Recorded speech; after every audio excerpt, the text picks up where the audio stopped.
On his birthday, the millionaire couldn't get a table at the restaurant until a single mother invited him to sit down. And what happened next left everyone speechless. Before we dive into this journey, click the like button if you also enjoy stories that warm the heart and show that the best things in life are priceless.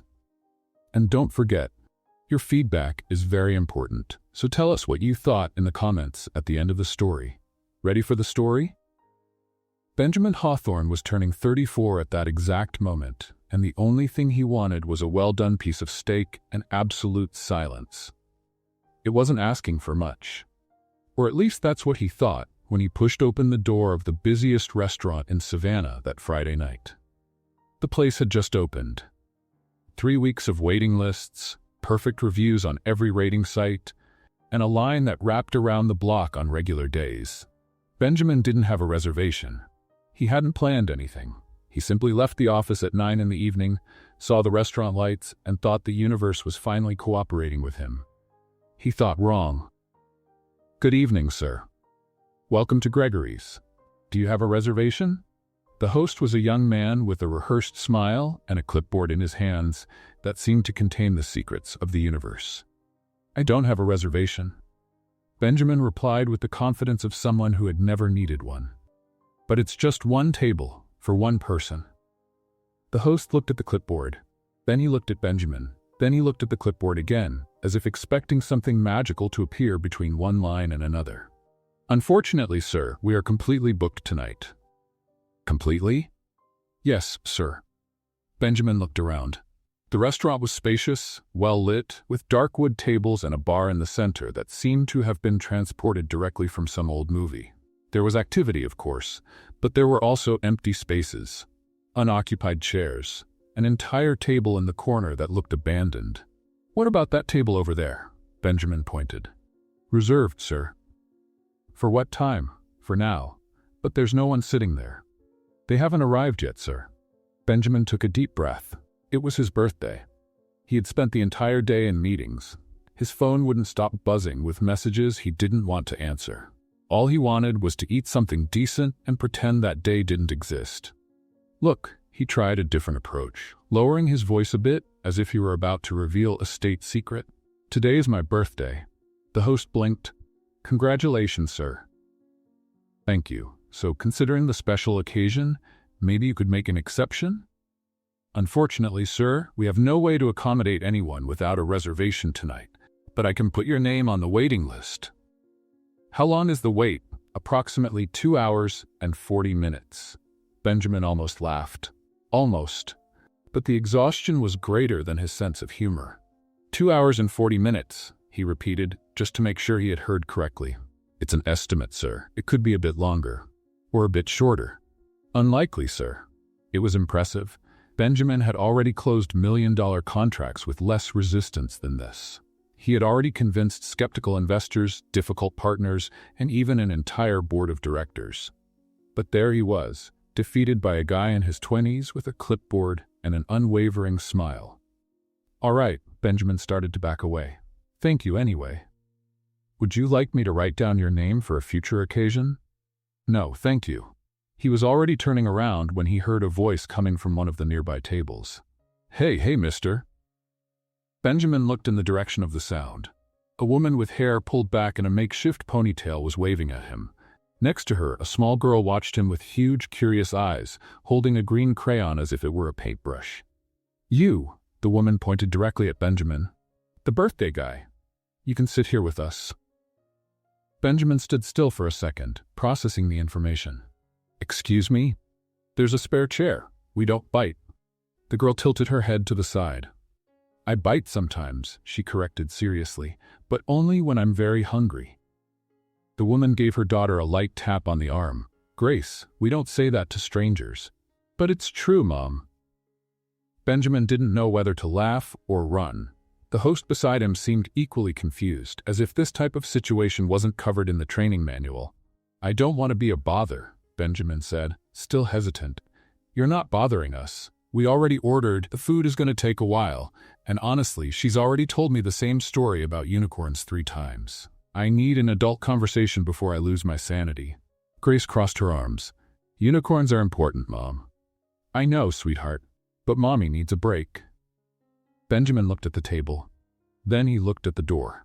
The street was dark, cold, and he had no idea where else he could eat at that hour. Are you sure? He asked. Absolutely. Sit down before I change my mind. He didn't wait for a second invitation. He pulled out the empty chair and sat down, feeling completely out of place. The girl kept staring at him as if she were analyzing a new species of animal. You're tall, Grace declared. I am, Benjamin confirmed, not knowing what else to say. My dad was tall too, but he left. The mother closed her eyes for a second, clearly counting to 10 mentally. Grace, honey, we don't need to share the whole family history with people we just met. But you said he was going to sit with us. Now he's part of dinner. Being part of dinner doesn't mean being part of the family. But it's almost the same thing. Benjamin decided to step in before the situation got even more complicated. I'm Benjamin, he extended his hand to the woman, and thank you so much for this. Really? She shook his hand firmly. Allison, and this professional interrogator here is Grace. I'm 5 years old, Grace informed him as if that explained everything. Congratulations, Benjamin replied automatically. Grace frowned.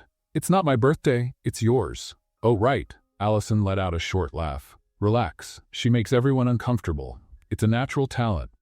The waiter appeared at that moment, notepad in hand, looking at the new table arrangement with a slightly confused expression. Will you be ordering too, sir? He asked Benjamin. Yes, I will. What do you recommend? The house special is excellent. Angus steak with herb sauce, accompanied by roasted potatoes and grilled vegetables. Perfect. I'll have that. And to drink? Water, please. Just water? Allison raised an eyebrow. It's your birthday and you're going to drink water? I drove here. Fair enough, but still, sad. Mommy, what's sad? Grace asked. Drinking water on your birthday, sweetheart. But you always make me drink water. Because you're 5 years old. So what? So when you're old enough, you can choose whatever you want. Grace seemed to consider that for a moment. The waiter wrote everything down and walked away, leaving the three of them in momentary silence. Benjamin looked around, still trying to understand how he had ended up there. 20 minutes earlier, he was planning to eat alone anywhere that had an available table. Now he was sitting with a stranger and her 5-year-old daughter who apparently had very strong opinions about hydration.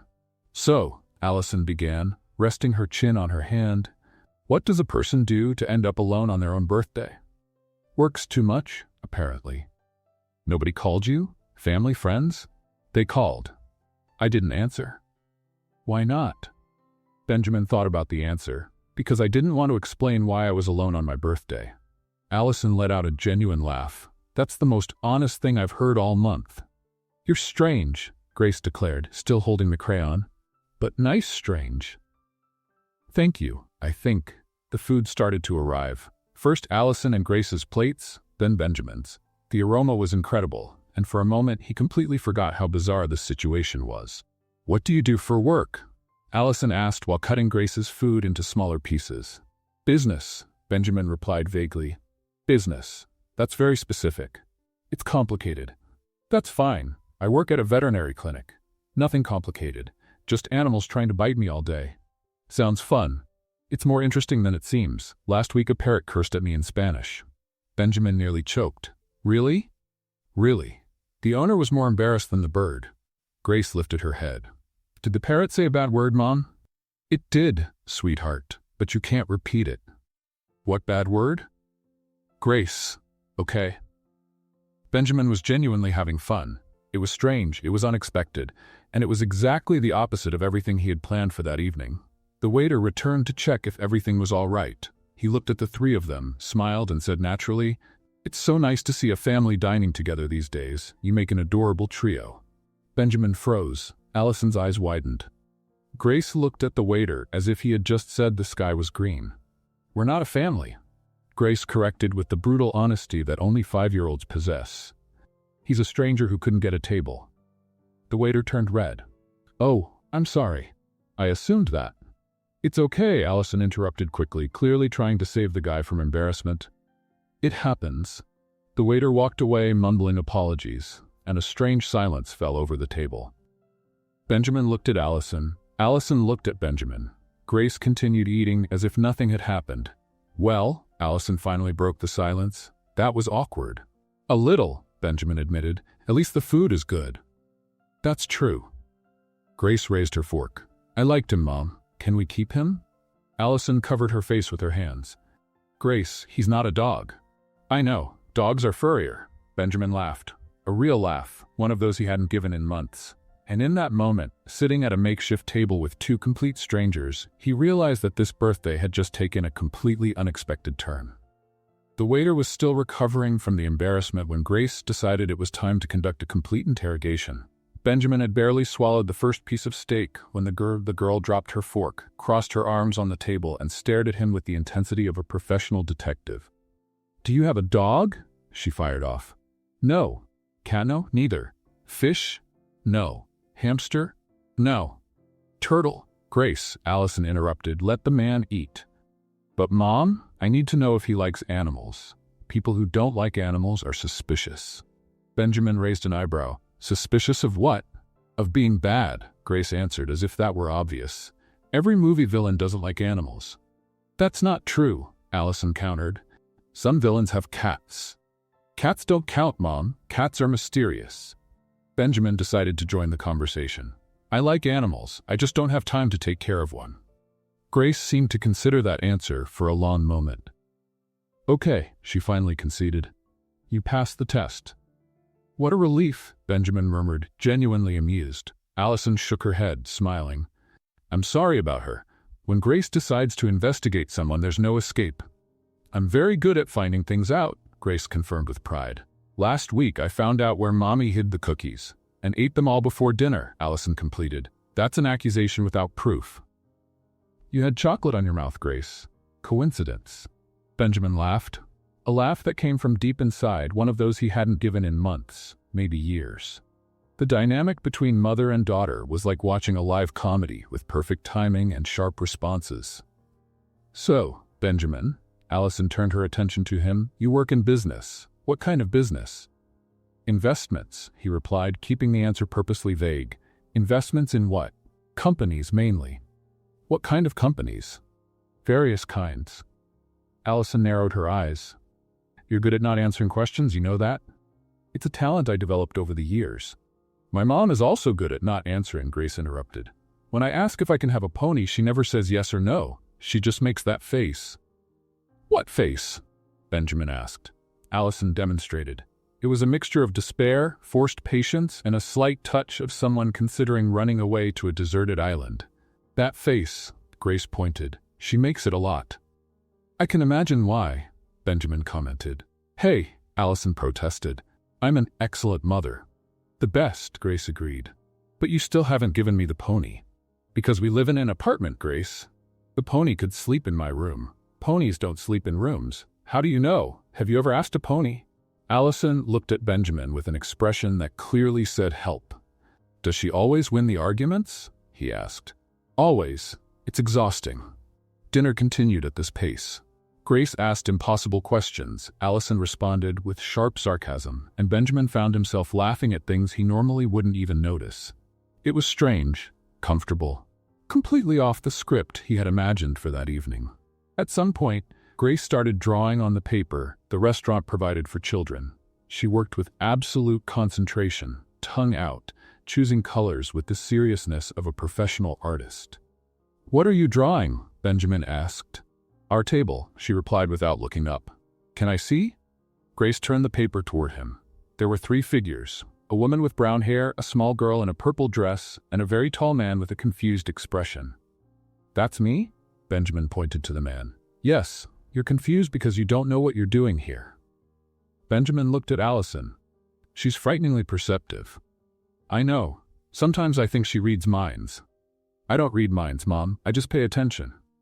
The waiter returned with the check. Benjamin was faster and reached out to grab it. Let me get this, he said. Allison shook her head. No way. You saved me from spending my birthday alone. It's the least I can do. We didn't save you. We invited you to sit down. Those are different things. Still. Benjamin, Allison used a firm but amused tone. I pay my own bills.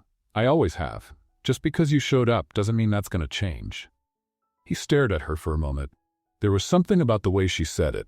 without aggression, without excessive defensiveness, just a statement of fact. A clear line she made a point of maintaining. "All right," he conceded, "then each person pays their own." "That I accept." Grace raised her hand. "And who pays for mine?" "I pay for yours, sweetheart, like always. But if I pay for mine, can I order dessert?" "You don't have any money."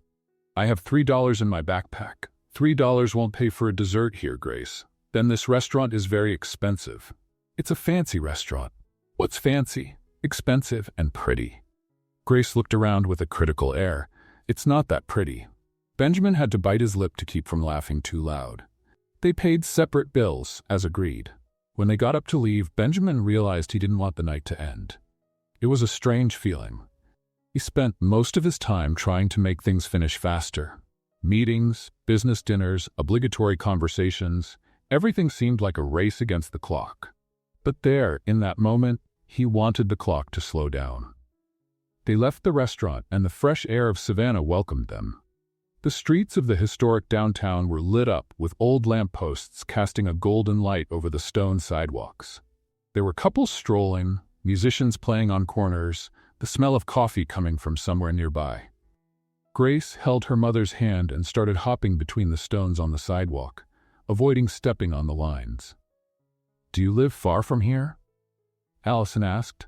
"About 20 minutes by car." "And now, are you going home to sleep?"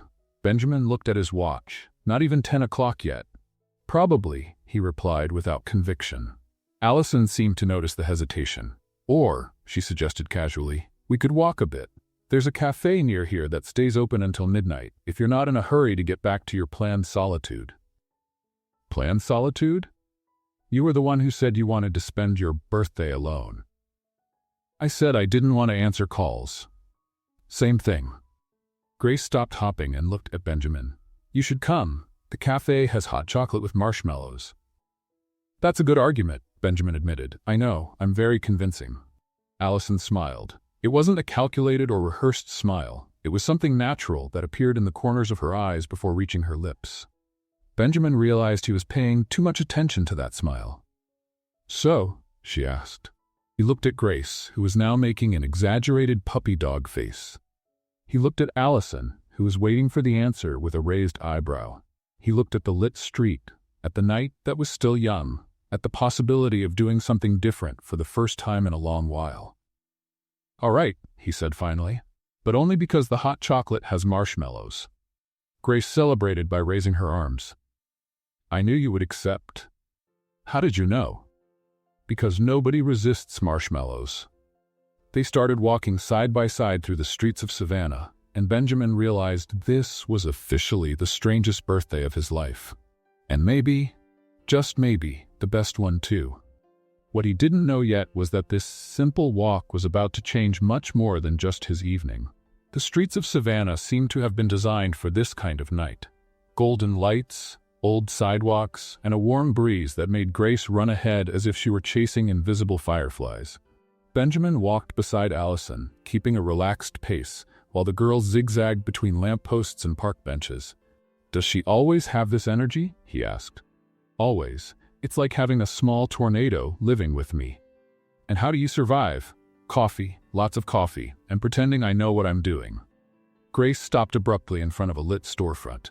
A toy store, still open, with a display of dolls that looked like they came from another century. "Mom, look at this one." She pointed to a doll with a blue dress and red hair. "She looks like Aunt Margie." "Aunt Margie doesn't have red hair, Grace, but she has that angry face. Look." Allison approached the window and tilted her head. "Really? It's Margie's face when someone eats the last piece of pie." Benjamin looked at the doll. It had a severe expression, as if it were silently judging everyone who passed by. "Who's Aunt Margie?" he asked. "My older sister," Allison replied. "She thinks she knows everything about raising children, but she doesn't have any." "Those aunts who give unsolicited advice?" "Exactly. Last week she sent me an article about the dangers of sugar. 10 pages. "Did you read it?" "I used it to line my neighbor's cat's litter box." Benjamin laughed. "That's high-level passive-aggressive revenge." "I know. It's my specialty." They kept walking. Grace was now fascinated by a street musician playing guitar on a corner. She stopped to listen, swaying her body from side to side as if she were at a private concert. "Can I give him a coin, Mom?" Allison searched in her purse and found some coins. "Here, go ahead." Grace ran to the musician, deposited the coins in the guitar case, and came back hopping. "He said thank you and called me princess." "You are a princess," Allison confirmed. "I know, but it's nice when other people recognize it." Benjamin shook his head. "Her confidence is impressive." "I've been working on that since she was born. Women need to believe in themselves from an early age. The world will try to convince her otherwise later." There was something about the way Allison said that, a layer of experience beneath the casual tone. Benjamin realized she had probably learned that lesson the hard way. The cafe appeared on the next corner. A small place with wooden tables on the sidewalk and a sign that blinked irregularly. The name was simple, Coffee House. Nothing creative, but honest. "This is it," Allison announced. "The best hot chocolate in town according to Grace." "According to everyone," Grace corrected. "I just agree with the majority." They went in and chose a table near the window. The interior was cozy, with exposed brick walls and old photographs of Savannah scattered everywhere. Soft music played in the background, something Benjamin didn't recognize, but that fit perfectly with the atmosphere. The server came to take their orders. Hot chocolate for Grace, coffee with milk for Allison, and an espresso for Benjamin. "Espresso at this hour?" Allison questioned. "You're never going to sleep." "I rarely sleep well anyway." "Insomnia?" "Mine too busy." "I understand. Mine doesn't shut off easily either." Grace rested her chin in her hands and looked at both of them. "You two are alike." "Alike how?" Allison asked. "You both make worried faces when you think nobody's looking." Benjamin and Allison looked at each other. The observation was too accurate to be ignored. "You need to stop paying so much attention to people." "Grace," Allison said. "Why?" "Because it's scary. But it's fun." The orders arrived. Grace attacked the hot chocolate with enthusiasm, managing to create a foam mustache in less than 10 seconds. Allison took a discreet photo with her phone. "For the album," she explained. "Do you have a lot of photos of her?" Benjamin asked. "Thousands. Literally thousands. My phone is always out of memory." "Mommy documents everything," Grace confirmed, wiping the foam mustache with the back of her hand. "Even when I do things wrong. Especially when you do things wrong. It's blackmail material for when you're a teenager." "What's blackmail?" "Something you'll learn when you're older." "You always say that, because it's true." Benjamin drank the espresso in silence, observing the interaction. There was a lightness there that he didn't find anywhere else in his life. No hidden agenda, no business expectations, no formality. Just two people being exactly who they were. "Can I ask you something?" Allison said suddenly. "Sure." "Why did you really want to spend your birthday alone?" Benjamin thought about the answer. The real answer was complicated. It involved years of obligatory parties, corporate events, forced smiles, and empty conversations. But he didn't want to get into that now. "Sometimes you get tired of pretending you're having fun," he said finally. Allison nodded slowly. "I understand that. Before Grace was born, I went to all the parties, all the events. Then, I realized I preferred staying home watching movies with her than being anywhere crowded with people." "Sounds like a good trade." "It is, but people don't understand. They think you're depressed or antisocial. And do you explain?" "Not anymore. I got tired of justifying myself." Benjamin smiled. "I got tired too." Grace finished the hot chocolate and started yawning. The kind of yawn that starts small and ends huge, almost swallowing the whole face. "Someone's sleepy," Allison observed. "I'm not," Grace protested, yawning again in the middle of the sentence. "Of course not. You're completely awake." "I am." "Your eyes are closing by themselves, sweetheart. They're resting. It's different." Benjamin looked at his watch. Almost midnight. The night had passed faster than he imagined. "I should let you two go," he said. Allison nodded. "Yeah, probably. Tomorrow she has school and I have to work early." That's when Grace, in a quick move that caught everyone by surprise, reached out and grabbed her mother's phone from the table. "Grace, what are you doing?" "What's your number?" Grace asked Benjamin directly, completely ignoring her mother. "Grace!" Allison tried to grab the phone back, but the girl was faster, hiding the device behind her back. "We need his number, Mom. What if we want to see him again?" "We just met him, Grace." "So what? He's nice. And you liked him." Allison turned red as a tomato. I didn't say that. You laughed at his jokes. You never laugh at anyone's jokes. Benjamin watched the scene, trying to hide his smile. The girl had relentless logic. She has a point, he said. Allison shot him a look that clearly said, don't help. Look, Benjamin continued, taking his own phone from his pocket, I can give you my number. No commitment. If you want to have coffee again someday, great. If not, no problem. Grace extended her mother's phone toward him with a triumphant smile. See, Mom? He wants to give his number. It wasn't me who asked. You literally just asked, Grace, but he agreed, so it doesn't count. Allison sighed, clearly defeated. All right, but only because you won't leave me alone until you get what you want. That's true, Grace confirmed without any shame. Benjamin typed the number into Allison's phone and returned the device. Done. Grace looked at the screen, checked if the number was saved correctly, and nodded satisfied. Perfect. Now we can go. They paid for the drinks and left the cafe. The street was emptier now, with only a few pedestrians still around. The air had cooled down a bit, and Grace snuggled against her mother. It was a good night, Allison said as they walked back to where they had parked. Unexpected, but good. For me too. Look, I don't usually do this. Impromptu meetings, conversations with strangers, that kind of thing. It's not my normal. I understand, but it was nice. You're different. Different good or different strange? I'm still deciding. Benjamin laughed. Fair enough. They stopped near a modest car parked on the street. Allison opened the back door and helped Grace get in. The girl was already almost asleep. Benjamin, Grace murmured with her eyes closed. What? Mommy's gonna text you. I guarantee it. Allison quickly closed the door. Good night, Benjamin.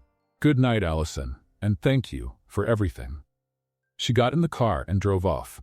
Benjamin stood on the sidewalk for a moment, watching the taillights disappear around the corner. Then, he walked to his own car, parked a few blocks ahead. The next day, at 10 in the morning, his phone buzzed with a message. Grace insisted. Coffee at 3? Same place as yesterday. Only if you don't have commitments with your planned solitude. Benjamin reread the message 3 times before responding. And for the first time in a long while, he canceled a meeting without thinking twice. Benjamin arrived at the cafe 15 minutes early and spent the first 10 checking his own reflection on the phone screen, trying to figure out if his hair was presentable. It was pathetic. He knew it was pathetic. But he couldn't help it. Grace was the first to appear at the cafe door, running ahead of her mother as if she were participating in a competition. She spotted Benjamin, waved frantically with both hands, and crossed the room in a straight line to his table. You came, she announced, as if there were any doubt. I said I would come. Adults say lots of things they don't follow through on. Mommy says that all the time. Allison arrived right behind, slightly out of breath. Grace, you can't go running off like that, we agreed. But I saw him, Mom, and he was alone, and he looked kind of lost. Benjamin raised an eyebrow. I looked lost? A little, Grace confirmed without mercy. Like when my goldfish looked at the aquarium glass without knowing what to do. Thanks for the comparison. You're welcome. Allison sat in the chair across from Benjamin, leaving Grace between the two of them. Sorry for being late. Someone decided she needed to change clothes 3 times before leaving.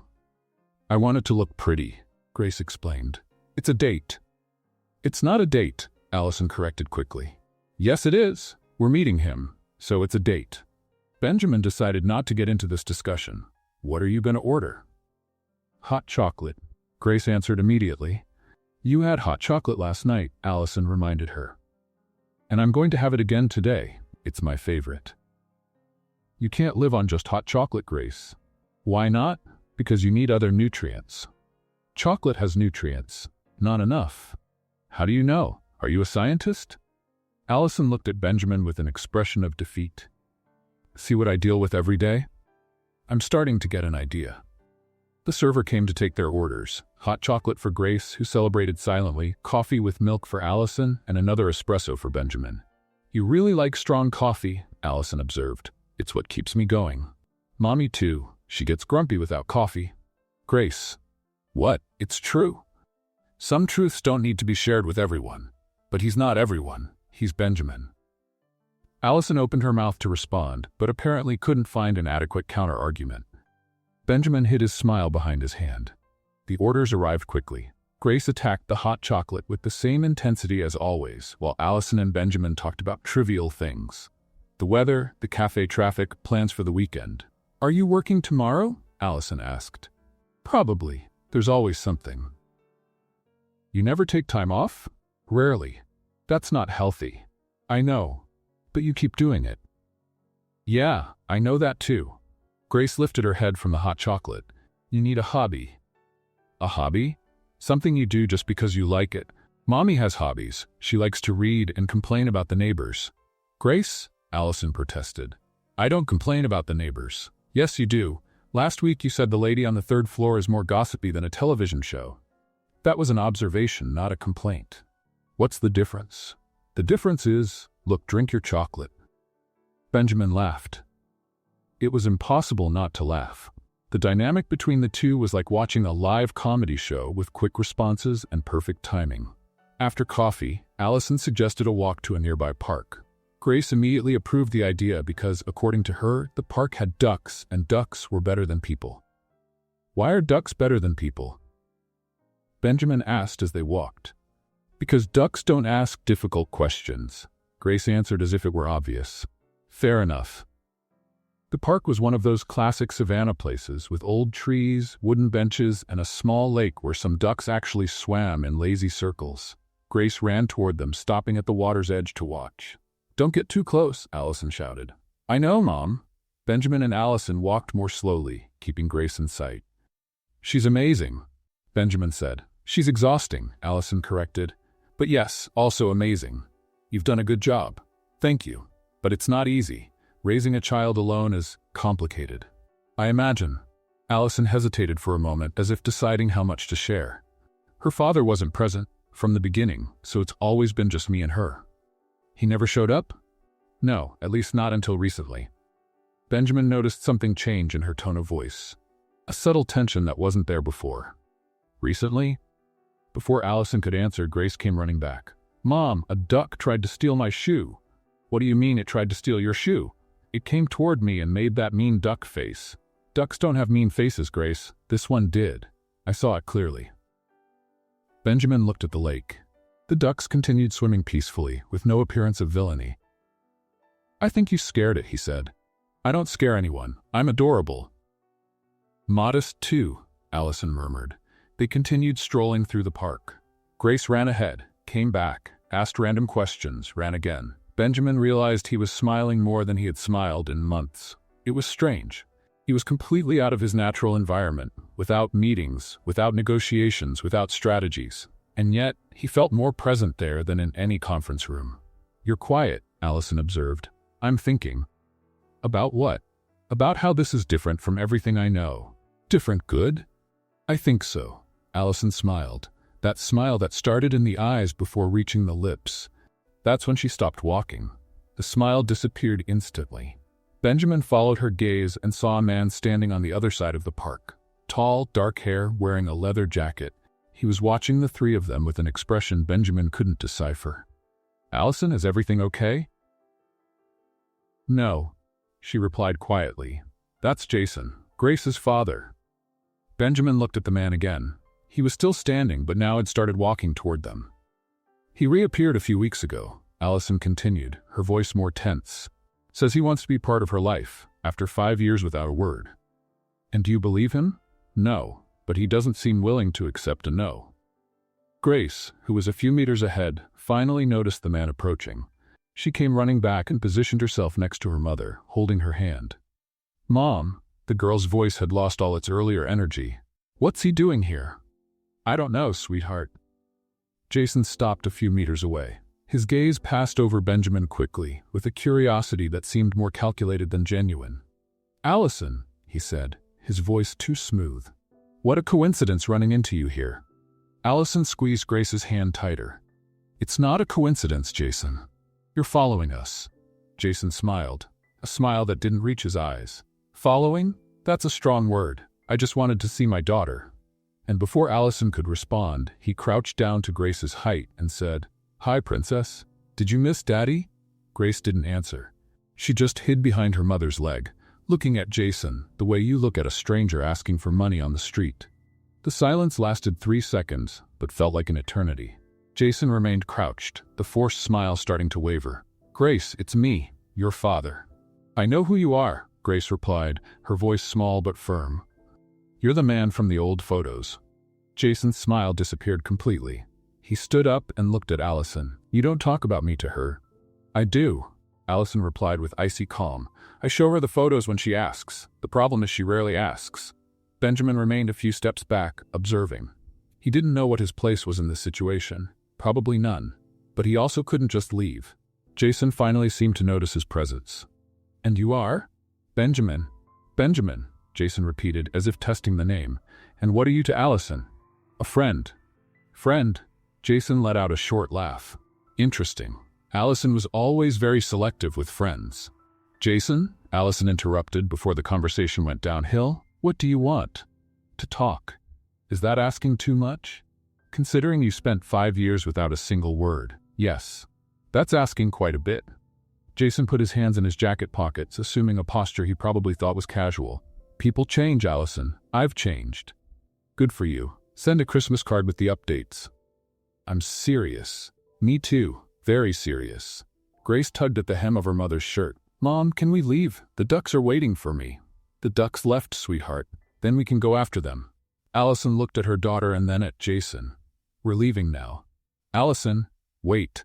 Jason took us a step forward. "I just want a chance. A real conversation, without hostility." "Hostility?" Allison raised an eyebrow.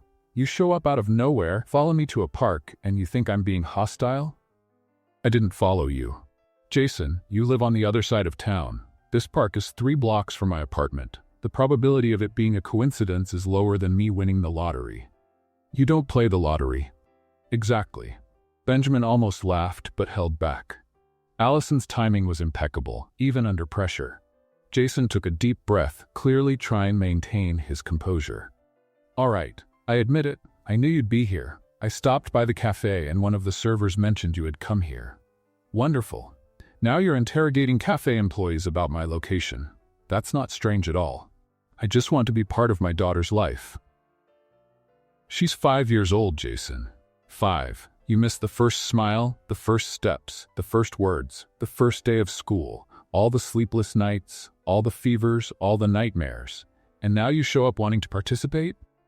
As if you could just press a button and that's it?" Jason opened his mouth to respond, but Grace was faster. "Mom, he's making that face people make when they don't know what to say." Allison looked at her daughter. "What face?" "That fish face. Mouth open, eyes wide." Benjamin had to turn his face to hide his smile. The girl was relentless. Jason closed his mouth abruptly. "Look," he tried again, his voice more controlled. "I know I messed up. I know I wasn't there, but I want to fix this." "Some things can't be fixed, Jason. Some things you'd just learn to live with the consequences. She's my daughter too. Biologically, yes. In all the other ways that matter, no." The silence that followed was thick. Benjamin watched Jason clench his fists and relax, as if he were fighting an internal battle.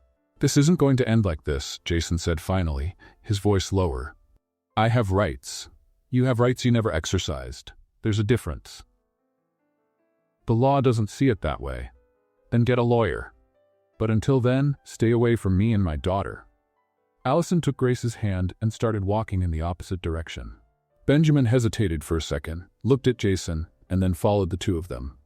"Allison," Jason called one last time, "this isn't over." She didn't respond, didn't look back, just kept walking. The walk back to the parking lot was silent. Grace held her mother's hand tightly, looking at the ground. Allison maintained a neutral expression, but Benjamin could see the tension in her shoulders, in the way she breathed. "Are you okay?" he asked quietly. "No, but I will be. Can I help with anything?" "I don't know, but thank you for asking."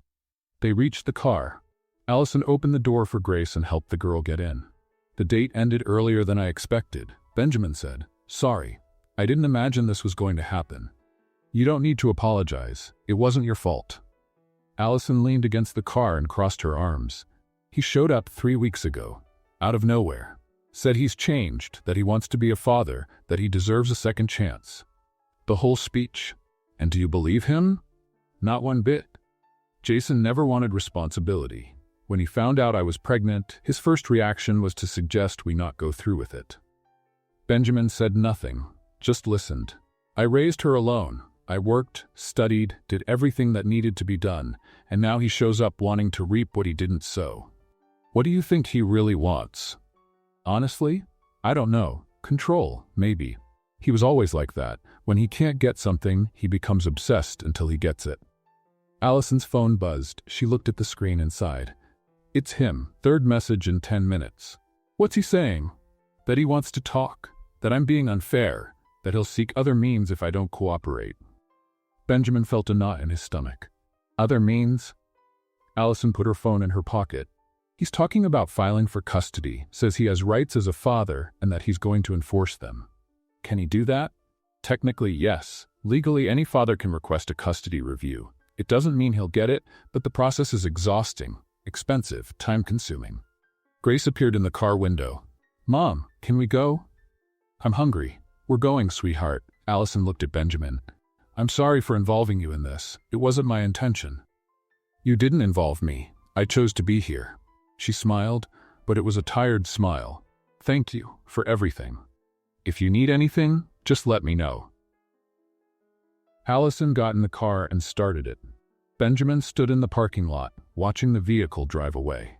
That night, he couldn't sleep properly. He kept thinking about Jason, about Allison, about Grace, about how a simple afternoon had turned into something much more complicated. And the next day, when his phone rang at 7 a.m. with Allison's name on the screen, he knew things were about to get even worse. Benjamin, her voice was shaky, he filed the petition. Officially, I just received the notification. The legal notification arrived in a plain white envelope, the kind that seems harmless until you open it and discover your life is about to turn upside down.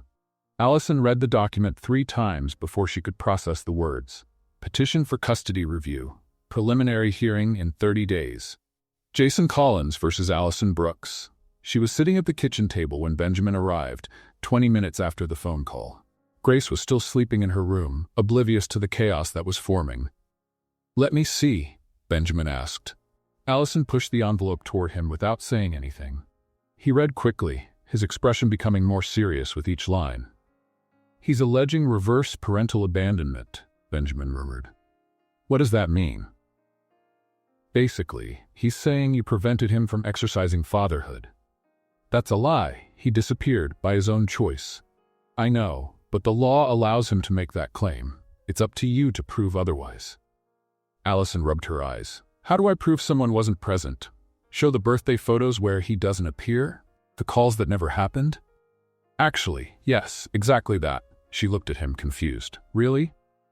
Communication records, bank transfers, any documented attempt at contact. If he doesn't have any of that, his claim falls apart. What if he makes up evidence? Then it gets complicated, but it's hard to fake 5 years of absence. Grace appeared in the kitchen doorway, her hair disheveled and wearing unicorn pajamas that were already getting too small. Why are you awake so early? She asked, rubbing her eyes. Allison quickly hid the envelope under a magazine. We were talking, sweetheart. Do you want breakfast? I want pancakes. Pancakes are for weekends. Isn't today the weekend? It's Tuesday, Grace. Oh, she seemed genuinely disappointed.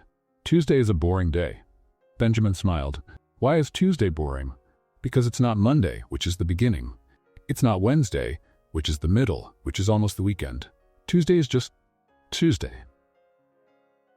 That's a very deep analysis for someone who just woke up.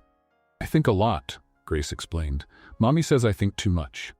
Your mother is right. Allison prepared breakfast while Benjamin and Grace maintained a conversation about the merits of each day of the week. It was surreal. A legal document threatening her family was hidden under a magazine, and her daughter was debating whether Thursday deserved more respect. Benjamin, Grace said suddenly, do you know how to make pancakes? I do. Better than Mommy? Grace, Allison protested. What? It's a valid question. Benjamin looked at Allison. Can I try? Do you really want to make pancakes at 7 a.m. on a Tuesday? Why not? I'm already here. Allison hesitated. The situation was strange. A man she had known for less than 2 weeks offering to make breakfast for her daughter while a custody case hung over their heads. All right, she gave in. But if the pancakes turn out bad, Grace will never forgive you. Understood. The pressure is high. Benjamin found the ingredients and started working. Grace positioned herself next to him like a demanding supervisor, commenting on every move. You're mixing it wrong. Wrong how? Too slow. The batter likes speed. The batter likes speed? It's science. I'm pretty sure it's not. You don't know everything. Allison watched from the table, a cup of coffee in her hands. There was something comforting about that scene. Something she didn't know she needed. The pancakes were ready. They weren't perfect, a bit uneven around the edges, but Grace approved enthusiastically. They're good, she declared after the first bite. They're not better than Mommy's, but they're good. Thanks for the honest review, Benjamin replied. You're welcome. Honesty is important. After breakfast, Allison took Grace to school. Benjamin stayed waiting in the apartment, rereading the legal document and making notes on his phone. When Allison came back, he had a list ready. What's this? She asked. Things you'll need to gather. Financial records, proof of expenses with Grace, school history, medical reports. Everything that shows you're the primary caregiver. You really understand this? Benjamin hesitated. I know people who understand it. What kind of people? Lawyers. Good lawyers. Allison crossed her arms. Benjamin, good lawyers cost money. Money I don't have. I can help with that. No. Allison. No, she repeated more firmly. I don't accept charity. It's not charity. It's help. It's the same thing. Benjamin stood up and approached her. Look, I understand you want to solve this on your own. I respect that. But sometimes accepting help isn't weakness. It's strategy. Strategy? Jason probably hired a cheap lawyer who's going to try to pressure you until you give in. If you have a solid defense from the start, he'll realize it's not worth continuing. Allison was silent for a moment. Why are you doing this? She asked finally. Doing what? All of this. Helping me. Showing up. Making pancakes for my daughter at 7 in the morning. Benjamin thought about the answer. Because it's been a long time since I truly cared about something, and I care about you too. The silence that followed wasn't uncomfortable. It was charged with something neither of them knew how to name yet. All right, Allison said finally. I accept the help, but with one condition. What? You tell me who you really are, because nobody has good lawyers in their pocket without having a story behind it. Benjamin took a deep breath. Fair, but this conversation is going to need more coffee. I just made a whole pot, then we're good. He sat down again. Allison sat across from him, and before he could start explaining, her phone rang. It was Grace's school. Miss Brooks. The voice on the other end was formal. We have a situation. A man showed up at the reception claiming to be Grace's father and asking for authorization to pick her up. Allison felt the ground disappear from under her feet. Don't let him get near her, she said, already grabbing her keys. I'm on my way. Allison drove to the school in record time, her heart beating so hard she could hear it in her ears. Benjamin was in the passenger seat, quiet but present. When they arrived, Jason had already left. The principal explained that he tried to convince the receptionist that he had authorization to pick up Grace, but since his name wasn't on the list of guardians, he was politely asked to leave. Grace didn't even know he had been there. This can't continue, Allison said in the car, still shaking. He's getting bolder. I know, that's why you need solid legal protection. Now. And where do I find that? Benjamin looked at her. I know a place. The office was on the 23rd floor of one of the most impressive buildings in downtown Savannah. Allison looked at the mirrored glass facade and felt her stomach sink. Benjamin, what place is this? The law firm I mentioned. This doesn't look like an ordinary office. It's not. They entered the lobby. Marble floors, reception with 3 employees, a chandelier that was probably made of precious stones. Everything screamed money in a way that made her want to run away. Mr. Hawthorne, the receptionist, greeted Benjamin with familiarity. Mr. Mitchell is waiting, conference room 3. Allison stopped walking. Mr. Hawthorne? Benjamin turned to her. I was going to tell you. Tell me what exactly. Maybe it's better if we talk after the meeting. No, we talk now. Benjamin took a deep breath. An executive walked past them, greeted Benjamin with a respectful nod and continued walking. I'm the founder of this office, Benjamin said. Not the law firm itself, but the company that finances it. Hawthorne Capital, investments and business consulting. Allison was silent for 5 full seconds. You're rich? Yes. Like, really rich? Yes. And you didn't think it was relevant to mention this before? I didn't want it to change the way you saw me. And you thought hiding it would be better? At the time, yes. Now, clearly not.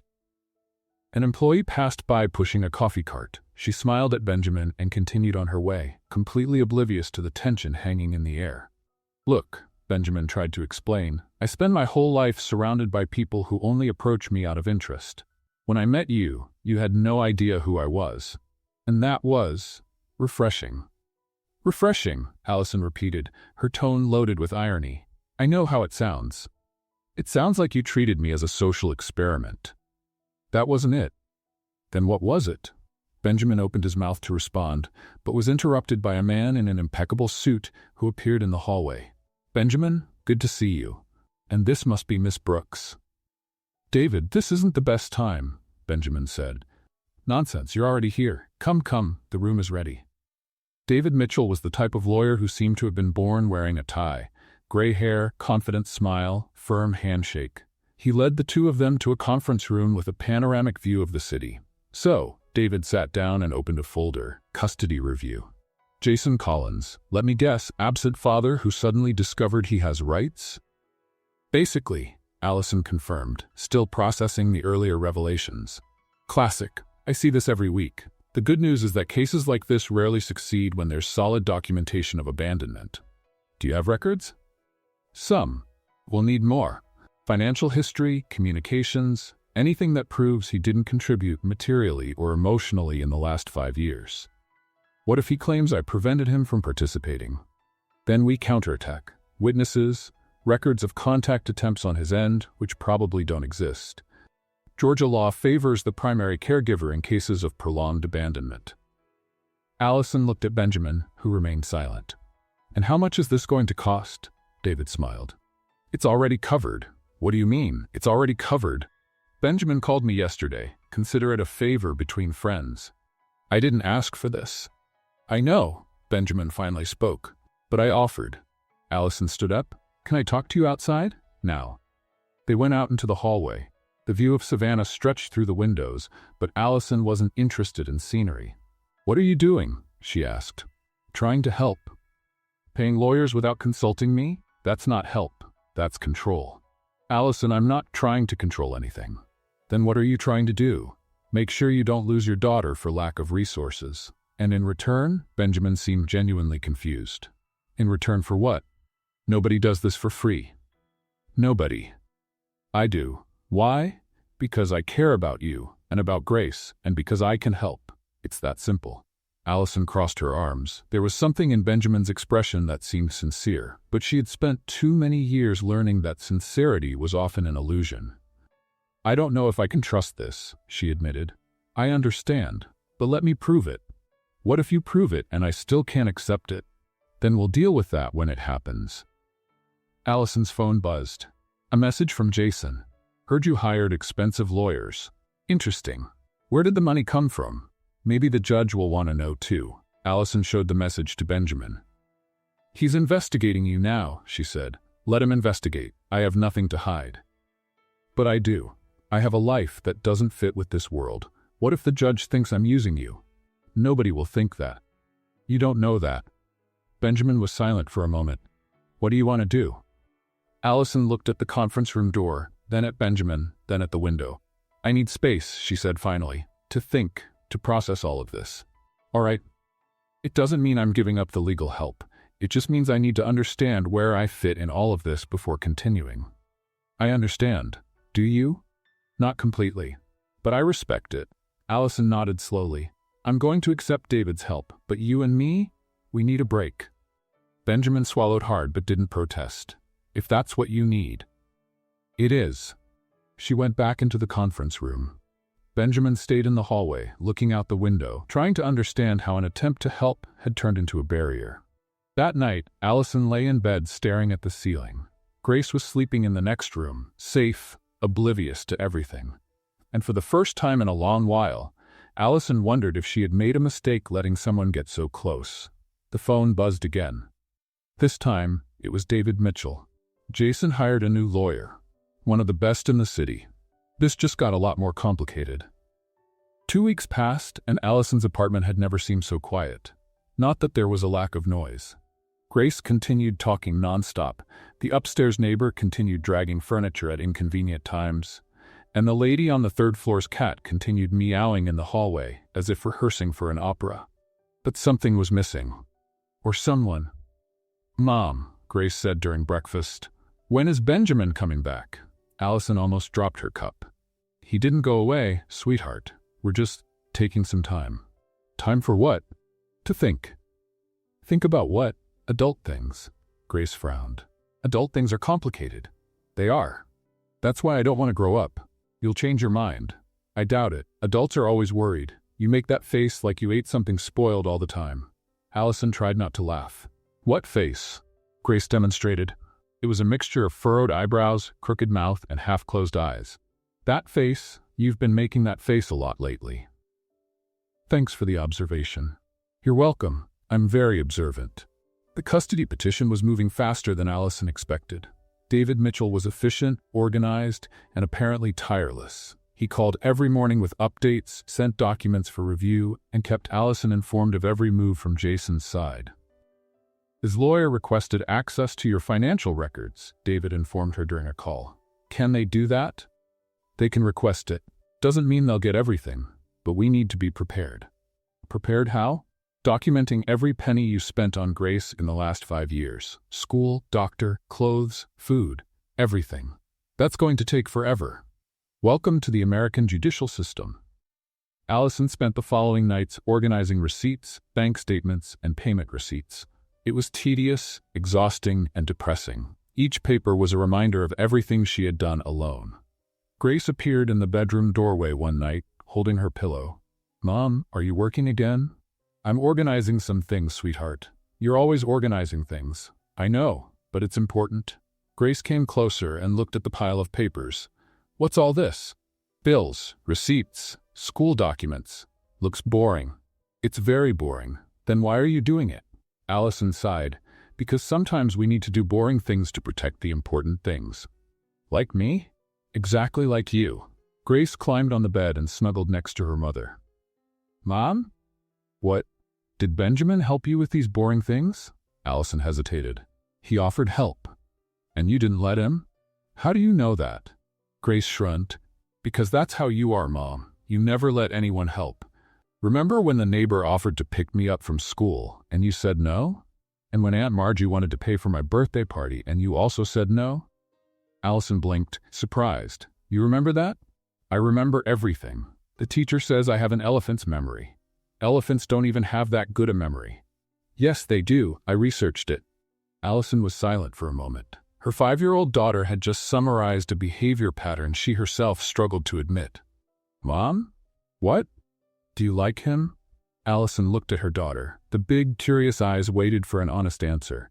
"I do like him," she admitted. "But sometimes liking someone isn't enough." "Why not?" "Because there are other things involved. Complicated things." "Adult things again?" "Yes." Grace sighed dramatically. "Adults complicate everything." "I know, sweetheart. You should be more like children. We solve everything faster." "How do you solve things?" "We fight, sulk for 5 minutes, and then go back to playing together. Simple." Allison smiled. "Maybe you're right. Benjamin kept his distance, as promised. But he didn't disappear completely. He sent short messages to David asking about how the case was going. Never to Allison directly. She knew this because David mentioned it during a meeting. "Your friend is following everything closely," he commented casually. "He's not my friend."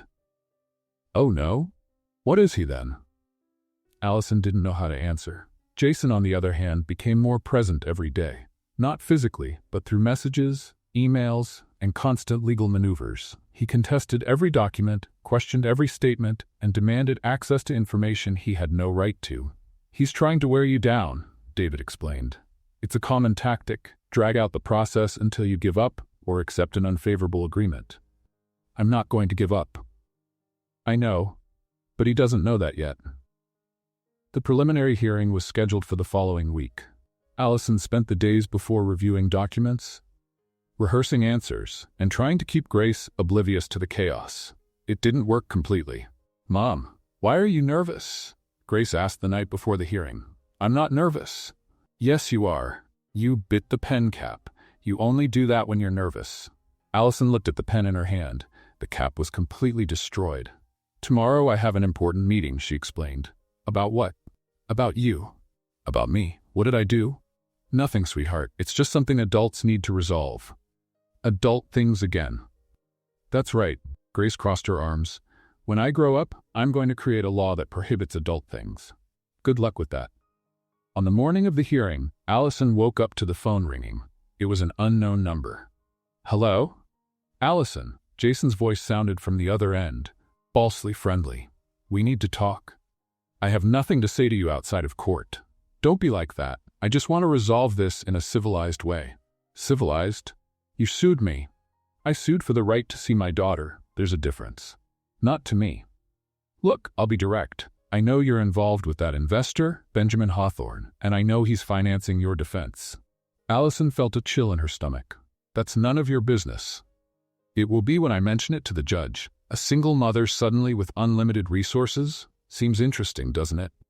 "What do you want, Jason?" "An agreement. Shared custody. Alternating weekends and half the holidays." "No." "Allison, think about it. Do you really want to drag this out for months? Years, maybe? Think about Grace." "I think about Grace every day. Something you didn't do for 5 years." "People change. Some don't." There was silence on the other end of the line. "All right," Jason said finally, his voice losing its false cordiality. "If that's how you want it, we'll do it your way. But I'm going to mention your rich boyfriend in court, and I'm going to question where the money comes from. And I'm going to make the judge wonder if you're really the best option to raise our daughter." "She's my daughter. Legally, she's ours, and I'm going to prove it." The call ended. Allison stood in the middle of the kitchen, phone still in hand, heart racing. Grace appeared in the doorway, her school uniform already on. "Mom, who was it?" "Nobody important, sweetheart." "You're making that face again." "What face?" "The one like you ate something spoiled." Allison forced a smile. "I'm fine. Go brush your teeth." Grace obeyed, but looked back one last time before leaving. Allison leaned against the wall and took a deep breath. Jason was going to use Benjamin against her, and she had no idea how to defend herself against that. Her phone buzzed with a message from David. "Just received Jason's witness list. There's a name you need to see. Urgent." The name on Jason's witness list was Margaret Brooks. Aunt Margie. Allison's own sister. Allison read David's message 3 times, standing in the middle of the kitchen, while Grace brushed her teeth in the bathroom. Of all the things Jason could do, involving her own family was the lowest. But there was no time to process that. The hearing was in 2 hours. She dropped Grace off at school, promising she'd be there to pick her up at the usual time, and drove to the Chatham County Courthouse with her heart beating too hard. David was waiting for her at the entrance. "Did you see my message?" "I did. Margie is going to testify against me." "I know, but don't worry. Character witnesses rarely change the course of a case when the evidence is solid." "She's my sister, David." "I know, and I'm sorry, but now you need to focus." "Focus, right? While my own family stabs me in the back." "Technically, she hasn't stabbed anyone yet. Let's wait for the testimony." Allison took a deep breath. "Was that an attempt to make me laugh?" "It was. Did it work?" "No." "Fair enough. Let's go in." The courtroom was exactly as Allison imagined. Dark wood, American flag in the corner, a judge with the expression of someone who'd rather be anywhere else. Jason was already sitting on the other side, next to his lawyer, a thin man with narrow glasses who seemed to calculate every move. And in the benches behind Jason, there was Margie, her older sister, with the same nose and the same forehead, but with an expression Allison didn't recognize. "She really came," Allison murmured. "Keep focused," David replied quietly. "Don't let this shake you." The hearing began with the usual formalities. Jason's lawyer presented his arguments about paternal rights, claiming that his client had been systematically prevented from participating in his daughter's life.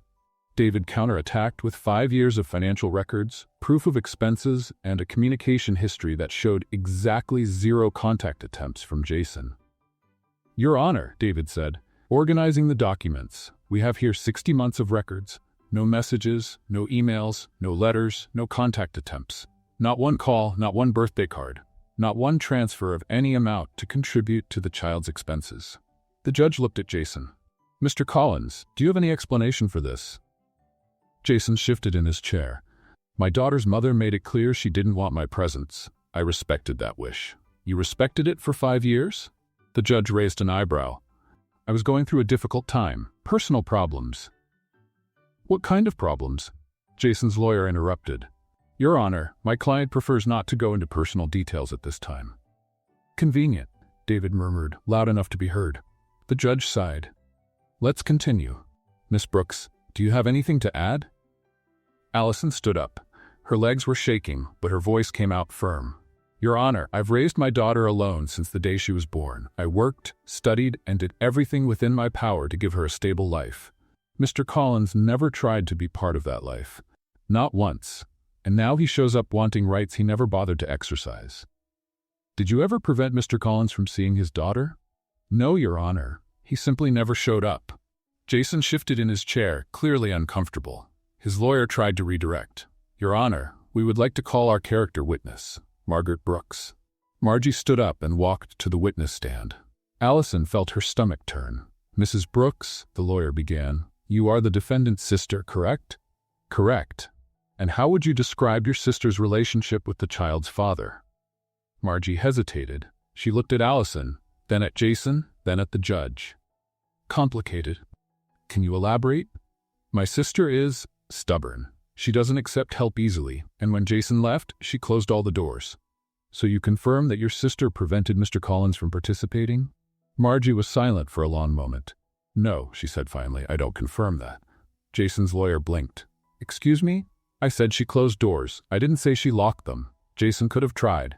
He chose not to try. The silence in the courtroom was almost palpable. Mrs. Brooks, the lawyer tried to recover, weren't you called to testify in favor of Mr. Collins? I was, but you asked me to tell the truth, and the truth is that my sister raised that girl alone. I may not agree with all her choices, but I've never seen anyone work so hard for a child. Margie looked directly at Allison. I'm sorry for coming here thinking I'd speak against you. I was wrong. Allison felt her eyes burn, but held back the tears. The judge banged the gavel. Let's take a 15-minute break. During the break, David approached Allison with a contained smile. That was unexpected. I thought so too. His witness just testified in your favor. That's gold. On the other side of the hallway, Jason was arguing heatedly with his lawyer. The lawyer was making frustrated gestures while Jason was getting redder and redder. When the hearing resumed, the judge was direct. Considering the evidence presented and the witness testimony, I find no grounds to alter the current custody arrangement. Mr. Collins's petition is denied. Custody remains exclusively with Miss Brooks. Allison felt her legs weaken with relief. However, the judge continued, Mr. Collins may request supervised visits, provided he proves stability and genuine interest in the child's well-being. Review hearing in 6 months. Jason stood up abruptly. This is unfair. Mr. Collins, I suggest you calm down. I have rights. And Miss Brooks has 5 years of responsibility. Sit down or you'll be removed. Jason looked at Allison with an expression that mixed anger and something else. Something calculated. This isn't over, he said quietly, just for her to hear. For me, it is, Allison replied. She left the courthouse with David by her side. The Savannah sun hit her face, and she breathed deeply for the first time in weeks. Margie caught up with her on the steps. Allison, wait. Allison stopped, but didn't turn around. What do you want, Margie? To apologize, really. You came here to testify against me, my own sister. I know. Jason reached out to me, said he just wanted to see his daughter, and I believed him. I was naive. Allison finally turned around. Why did you believe him and not me? Margie lowered her eyes. Because we've always fought, and I let that blind me. The silence between them lasted a few seconds. It's going to take time, Allison said finally. I know, but I want to try to fix it. We'll talk later. Right now I need to go pick up my daughter. Allison went down the steps and grabbed her phone. A message from Benjamin was waiting on the screen. David told me, congratulations, you won. She looked at the message for a long moment, then typed a response. Thank you. For everything. Can we talk? The response came in seconds. Whenever and wherever you want. And for the first time in weeks, Allison felt that maybe, just maybe, things were going to be okay. Allison picked up Grace from school with a smile she couldn't contain. The girl noticed immediately. "Mom, why do you have that face?" "What face?" "That face like you won a prize." "I did win, in a way." "What prize?" "The prize of continuing to be your mother, officially." Grace frowned. "You've always been my mother."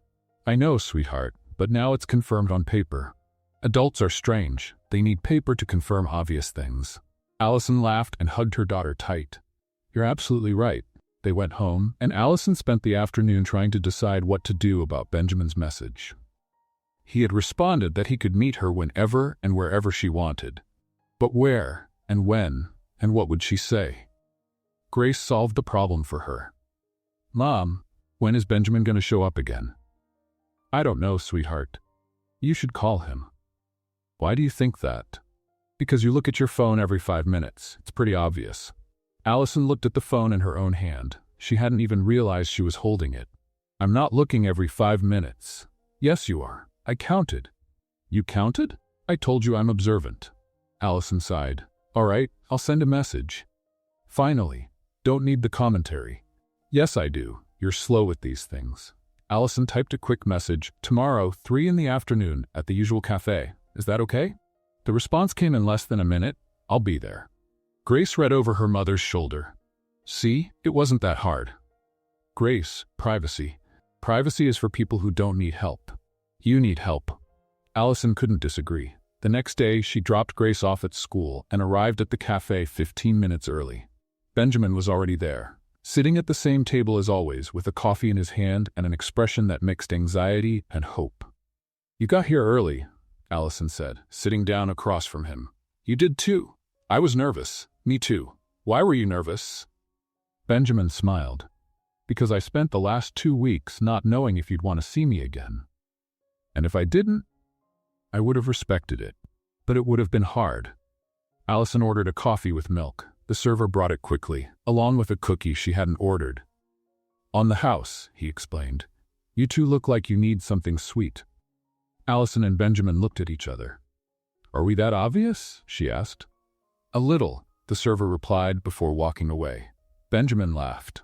"Apparently everyone knows we're having an important conversation except us." Apparently. The silence that followed wasn't uncomfortable. It was the kind of silence that happens when two people have a lot to say and don't know where to start. Benjamin was the first to speak. "I need to tell you something." "Okay. I like you. Really. Not as a friend, not as someone who wants to help out of charity. I like you in a way that scares me." Allison felt her heart race. "Why does it scare you?" "Because I spent years avoiding this kind of feeling. It's easier to keep distance, safer. And now I don't want distance anymore, at least not from you." Allison looked at the coffee in her own hand. The steam rose in slow spirals, disappearing into the air. "Benjamin, I like you too, but I'm afraid." "Afraid of what?" "Of losing my independence, of depending on someone and then being abandoned again, of putting Grace in a situation where she gets attached and then suffers." "I understand. Do you really?" "Not completely, but I respect it." Allison looked at him. There was something in Benjamin's eyes that seemed genuine, something she hadn't seen in anyone for a long time. "I need time," she said finally. "How much time?" "I don't know, but I don't want to push you away while I figure it out." Benjamin nodded. "Then don't push me away. It's not that simple." "Why not?" "Because you're rich, Benjamin, and I'm not. And that creates an imbalance I don't know how to deal with. Money doesn't have to be part of this, but it is. It always is." Benjamin leaned forward. "Let me tell you something. Before I met you, I spent my birthdays alone because I didn't trust anyone around me. Everyone wanted something. Everyone had an agenda. And then I walked into that restaurant, couldn't get a table, and a stranger invited me to sit with her. Without knowing who I was, without wanting anything in return. So what? So you treated me like a normal person. That's rare and valuable. More valuable than anything I own." Allison felt her eyes burn. "Are you trying to make me cry?" "No, I'm trying to show you that the imbalance you see doesn't exist for me. But it exists for the rest of the world. The rest of the world doesn't matter." Easy to say when you have money. Benjamin laughed. Touché. The server came back to check if they needed anything. Allison ordered another coffee. Benjamin asked for the check. Are you leaving already? She asked. No, I just want to pay before you insist on splitting it. I was going to insist. I know, that's why I'm paying now. Allison shook her head. You're impossible. I know, it's part of my charm. They stayed at the cafe for another hour, talking about trivial things. Grace's school, Allison's work at the veterinary clinic, Benjamin's plans for the company. It was light, natural, as if the last few weeks of tension had never happened. When they got up to leave, Benjamin stopped at the door. Can I ask you something? Depends on what you're asking. Dinner. You and me. No improvising this time. A real reservation at a real restaurant on a date you choose. Allison thought for a moment. What about Grace? She can come if she wants, or we can get a babysitter. Whatever you prefer. Are you asking me on a date? Technically, yes. A real date, with a reservation and everything. Allison couldn't hide her smile. All right, but I choose the restaurant. Fair enough. And you can't spend a fortune. That's going to be difficult. Try. Benjamin extended his hand. Deal? Allison shook it. Deal. She left with a smile she couldn't contain. When she arrived to pick up Grace, the girl was waiting at the door. So, the girl asked. So what? Did you talk? We talked. And he invited me to dinner. Grace broke into a huge smile. Finally, can I go? I don't know yet. Please, I promise to behave. You never behave, but I can try. Allison laughed and hugged her daughter. We'll see. That night, as she put Grace to bed, Allison realized that, for the first time in a long while, she was looking forward to something good. And that, by itself, was already a victory. Gregory's was exactly as Allison remembered. Same dark wood floor, same golden lights, same bar in the center that looked like it came from another century. Only this time there was a reservation.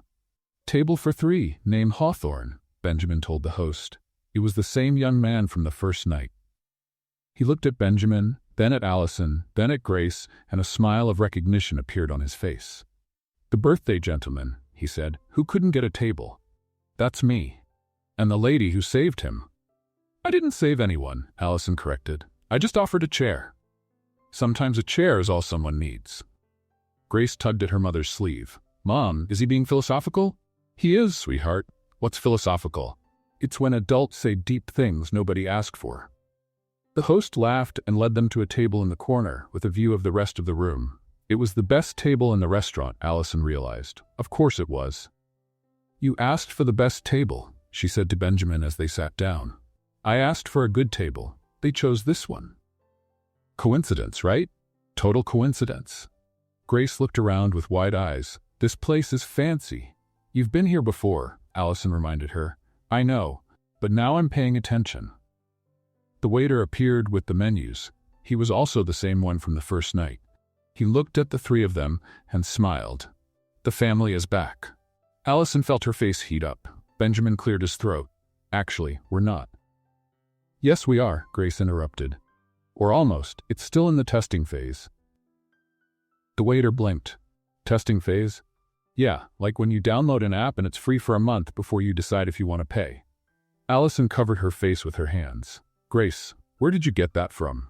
From that game ad on the tablet. Benjamin was clearly holding back laughter. So I'm in the testing phase? You are, Grace confirmed. But you're doing well. 7 out of 10 so far. Only 7? You lost points when you disappeared for 2 weeks. Fair enough. The waiter, clearly not knowing how to react, decided to focus on work. Can I take your drink orders? Water for her, Allison pointed to Grace. Wine for me. Red, please. And for you, sir? The same. Grace crossed her arms. Everyone drinks cool things except me. Water is cool, Allison said. Water is clear and boring, just like Tuesday. Benjamin raised an eyebrow. Tuesday? She didn't give up after your explanation, Allison murmured. The orders were placed. Grace chose macaroni and cheese, despite being in a sophisticated steakhouse. The waiter didn't question it. Allison ordered the same steak she had eaten on the first night. Benjamin did too. We're being nostalgic, he commented. We're being practical. We already know it's good. That too. While they waited for the food, Grace grabbed the crayons the restaurant provided for children and started drawing on the table paper. What are you drawing? Benjamin asked. "You two. Can I see?" "When I'm finished." Allison looked at Benjamin. He was relaxed, smiling, completely different from the exhausted man who had walked into the restaurant weeks ago. "You look different," she said. "Different how?" "Lighter. I feel lighter." "Why?" Benjamin thought for a moment.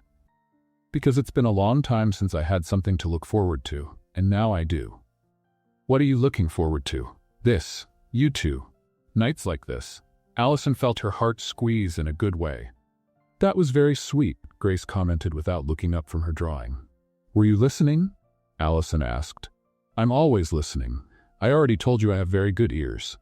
"Privacy, Grace. Privacy is overrated." The food arrived. The steak was perfect. Grace's macaroni had enough cheese to feed an army, and the conversation flowed as if they had been doing this for years. At one point, Grace held up the drawing to show them. "I'm done." It was a crayon version of the three of them. Allison with brown hair and a purple dress she wasn't wearing, Benjamin tall and with a crooked smile, and Grace in the middle holding both their hands. "It's us," she explained. "A family." Allison looked at the drawing. Then she looked at Benjamin. Then she looked at her daughter. "Grace, we're not a family yet. Not yet, but we will be." "How do you know?" "Because I'm observant, and you two keep looking at each other all the time thinking nobody notices." Benjamin let out a laugh. "She's right," he admitted. "Don't help," Allison murmured. "I'm always right," Grace declared. "It's a gift." Dessert was served, a brownie with ice cream that Grace attacked as if she hadn't just eaten a whole plate of macaroni. Allison and Benjamin shared a lemon pie that was absurdly good. "Can I ask you something?" Benjamin said. "Sure." "Do you regret inviting me to sit down that night?" Allison thought for a moment. "No, not at all." "Why did you invite me?" "Because you looked lost. And I know what it feels like to feel that way." "And now? Now you look less lost." "Thanks to you." "Thanks to both of us," Grace corrected. "I helped too." "You helped a lot," Benjamin agreed. "I know, I'm essential." Allison shook her head, but she was smiling. When the check came, Benjamin paid without discussion. Allison didn't even try to argue this time. Some battles weren't worth it. They left the restaurant and walked to the parking lot. The night was cool, with a gentle breeze that made the tree leaves dance under the lamppost light. Grace ran ahead, jumping between the tree shadows. "She never stops," Benjamin observed. "Never. It's exhausting and wonderful at the same time." "Like you." Allison looked at him. Was that a compliment? It was an observation. It sounded like a compliment. Maybe it was. They stopped near the car. Grace was a few meters ahead, entertained by a puddle of light on the ground. "Allison," Benjamin said, turning to her. "What?" "I want to do this right. I don't want to be just someone who shows up now and then. I want to be present. Really." "What are you saying?" "I'm saying I want to try. A real relationship. With you, with Grace, with everything that means." Allison felt her heart race. "Are you sure?" "Absolutely. Even knowing how I am, especially knowing how you are." Grace appeared out of nowhere. "Are you having a moment?" "We are," Benjamin confirmed. "Can I participate?" "You're already participating." Grace smiled. "So are you going to date?" Allison looked at Benjamin. Benjamin looked at Allison. "We are," she said finally. Grace let out a scream that probably woke up every bird within a 5-kilometer radius.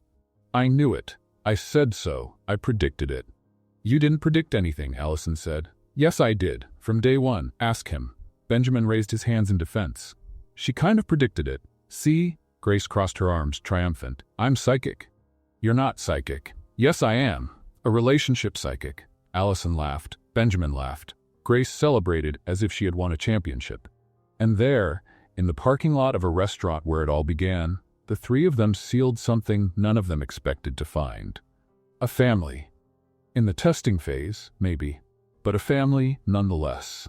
1 year later, Benjamin Hawthorne was turning 35, and for the first time in his adult life, he wasn't alone.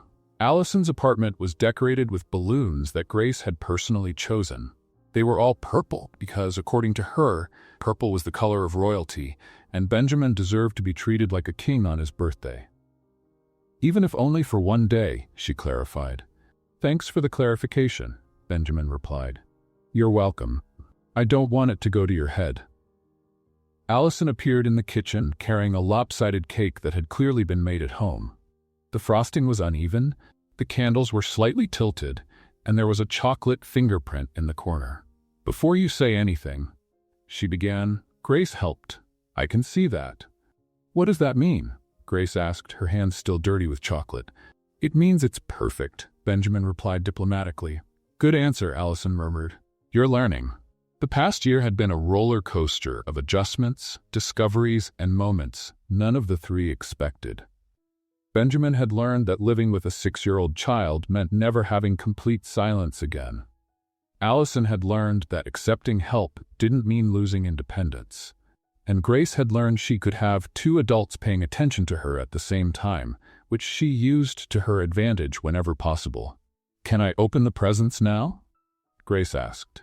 "The presents are mine," Benjamin reminded her. "I know, but I like to watch." "You like to watch, or you like to give your opinion?" "Both." "At least she's honest," Allison commented. The presents were piled on the living room table. There weren't many, but they were carefully chosen. A book Benjamin had mentioned months ago, a mug with a photo of the 3 of them that Grace had insisted on making, and a gift certificate for a fishing equipment store that he would never use, but that Grace was certain he needed. "Do you fish?" Allison asked when she saw the certificate. "No." "Then why did she think you needed that?" "Because the salesman said every man needs to learn to fish," Grace explained. "And you've never fished, so you need to learn." "The logic is undeniable," Benjamin admitted. "I know, I'm very logical." The cake was cut, the candles were blown out, and Benjamin made a wish he didn't tell anyone. Grace tried to guess for 10 minutes straight. Was it a new car? No. A beach house? No. A pet dinosaur? That doesn't even exist. But if it did, would you want one? Probably not. "You're very hard to please." Allison sat down next to Benjamin on the couch while Grace devoured her 3rd slice of cake. "How are you?" she asked quietly. "Good. Really good, actually." "Strange, isn't it?" "What?" "Being good. Genuinely good. Without waiting for something to go wrong." Benjamin thought for a moment. "A little, but I'm getting used to it." "Me too." Grace appeared in front of them, her face covered in chocolate. "Are you having a moment again?" "We are," Allison confirmed. "You have a lot of moments. That's what couples do." "You're not married." "Not yet," Benjamin said without thinking. Allison turned to him. "Not yet?" Benjamin felt his face heat up. "I meant? What did you mean?" "That, maybe, someday." Grace crossed her arms. "Are you asking Mommy to marry you?" "No, I mean, not now, I mean." "You're making that fish face again," Grace observed. "What fish face?" "The one you make when you don't know what to say. Mouth open, eyes wide." Allison was clearly trying not to laugh. "Relax," she said. "Nobody's pressuring you." "I am," Grace disagreed. "I want to be a flower girl." "Grace, nobody's getting married." "Not yet," he said. "Not yet. That means it's gonna happen." "That doesn't mean anything." "Yes, it does. I studied at school. I know what words mean." Benjamin buried his face in his hands. "I created a monster." "You didn't create me," Grace corrected. "My mom created me. You just showed up later." "Thanks for reminding me." "You're welcome." Allison finally let the laughter escape. "Welcome to the family, Benjamin." "Am I still in the testing phase?" "No, you passed." "When did that happen?" "About 6 months ago. I just hadn't told you." "Why not?" "Because it was fun to see you nervous." Grace nodded. "It was very fun. You two are terrible." "We know," they said in unison. The rest of the night passed in a blur of laughter, conversation, and more cake than any person should consume. At some point, Grace fell asleep on the couch, still holding a purple balloon she refused to let go of. Allison carried her to the bedroom and came back to find Benjamin looking out the window. "What are you thinking about?" she asked.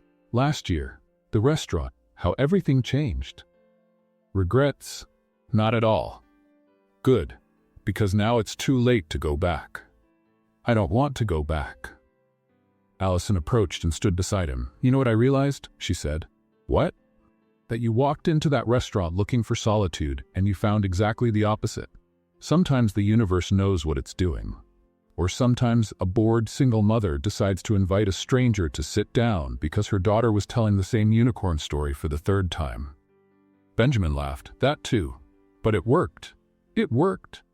They stood in silence for a moment, looking at the city lights through the window. "Benjamin?" "What?" "Happy birthday." "Thank you. And about that not yet from earlier." "Yes," Allison smiled. "Ask again in 6 months." Benjamin felt his heart race.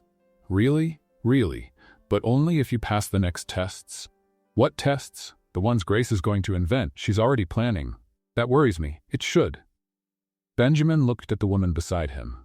The woman who had transformed a lonely birthday into something completely different. The woman who had shown that accepting help wasn't weakness, that family could be built in unexpected ways, and that sometimes the best thing that can happen is not getting a table at a crowded restaurant. "I love you," he said. Allison blinked, surprised. That came out of nowhere. It did, but it's true. She was silent for a moment. Then she smiled. "I love you too." "Really?" "Really. But if you tell Grace, she'll make a PowerPoint presentation about it and show it to the whole school." "She knows how to make PowerPoint? She learned last week, and she's dangerously excited about it." Benjamin laughed. And there in the living room of a simple apartment in Savannah, surrounded by purple balloons and leftover lopsided cake, he realized he had found exactly what he didn't know he was looking for. A family. A home. A new beginning. Who would have thought that a lonely birthday and a denied table would be the beginning of such a beautiful family? What was your favorite part of this journey? Do you believe that nothing happens by chance? Comment, "I believe." I really want to know your opinion. And subscribe to the channel. Your support helps our channel grow a lot and bring more content like this. And until the next story.